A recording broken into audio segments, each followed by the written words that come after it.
I grew up believing religion was the enemy of women. By 28, I was a committed feminist, known on campus for my speeches about patriarchy and liberation. I studied media and gender studies, worked as a photographer, and joined almost every women's march in my city. In every protest sign I held, Islam was somewhere in the background of my anger, especially the image of the veiled woman. To me, the hijab was the clearest symbol of oppression. One semester, my professor assigned a documentary project. Choose a subject related to women and identity. Without hesitation, I decided, I'll expose how religion, especially Islam, controls women. I wasn't looking for truth. I was looking for confirmation. I contacted a local Islamic center and asked if I could film interviews with Muslim women. I expected to find sad, submissive faces, voices full of fear. Instead, the first woman I met greeted me with a firm handshake, confident eyes, and a calm smile.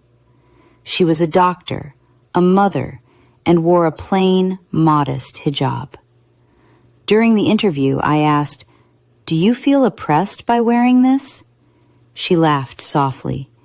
If I felt oppressed, I would take it off. I frowned.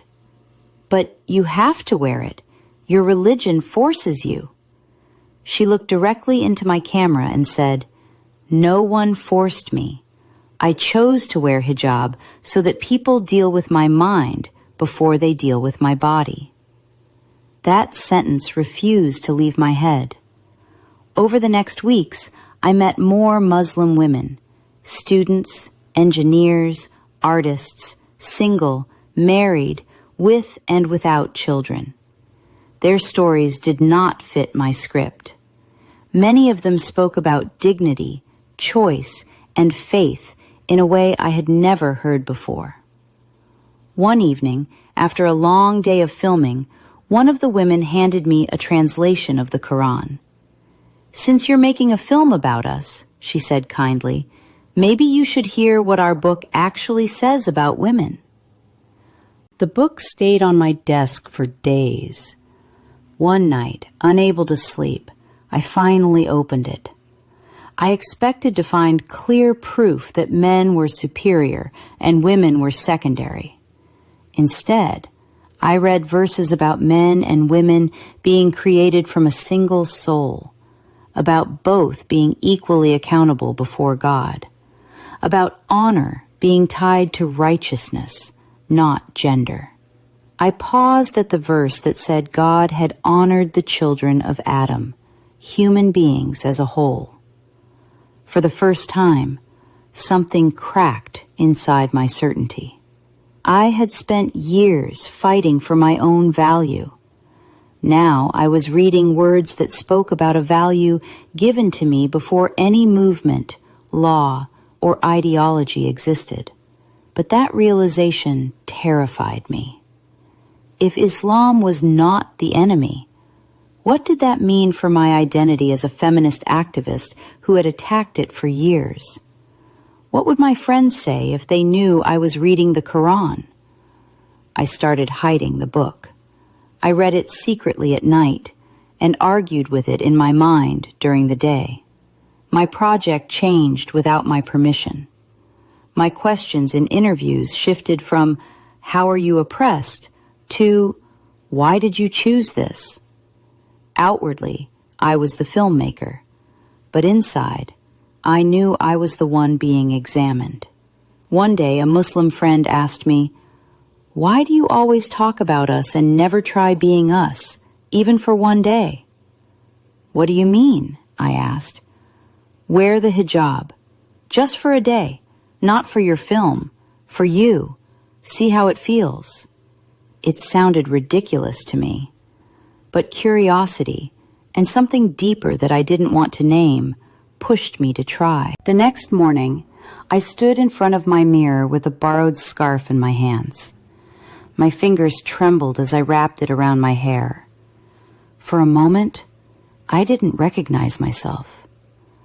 Then I walked out of my apartment. I expected to feel small and invisible. Instead, I felt covered and strangely safe.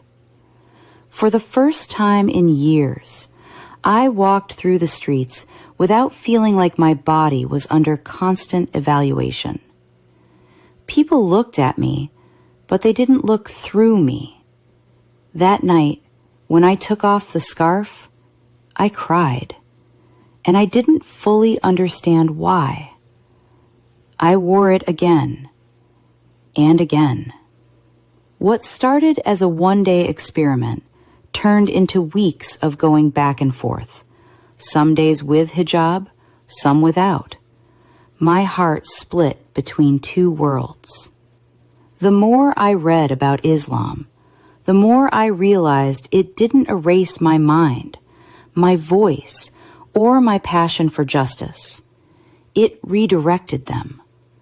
It demanded submission, not to culture or men, but to a God who saw me completely. When my closest friends discovered my interest in Islam, their reactions were sharp. Are you serious? You, of all people? You're joining the very system we've been fighting. You're betraying women. Their words hurt deeply. For days, I doubted myself again. Was I betraying women? Or was I betraying a narrative that had never truly healed me? One afternoon, I went back to the Islamic Center where this all began. I sat across from the imam, the Quran in my hands, tears in my eyes. I came here to make a film, I said, to show how your religion hurts women. But the more I studied, the more I realized this is the first time I feel truly honored as a woman, not as a body, not as a slogan, but as a soul. He listened quietly, then asked, "What is stopping you from accepting the one who honored you in the first place?"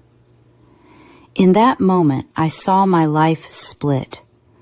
One road where I kept my image, my reputation, my old battles, and my emptiness.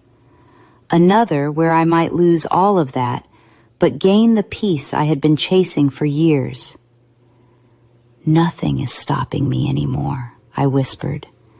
I repeated the testimony that there is no God worthy of worship except Allah, and that Muhammad is his messenger. The words were new on my tongue, but true in my heart. As I said them, I felt something heavy lift off my chest. I cried again, but this time out of relief. Yes, I lost people. Some walked away, some mocked, some disappeared. But in the quiet of my prayer, in the verses of the Quran, in the simple act of covering myself for the sake of God, I found a dignity deeper than any slogan I had ever shouted.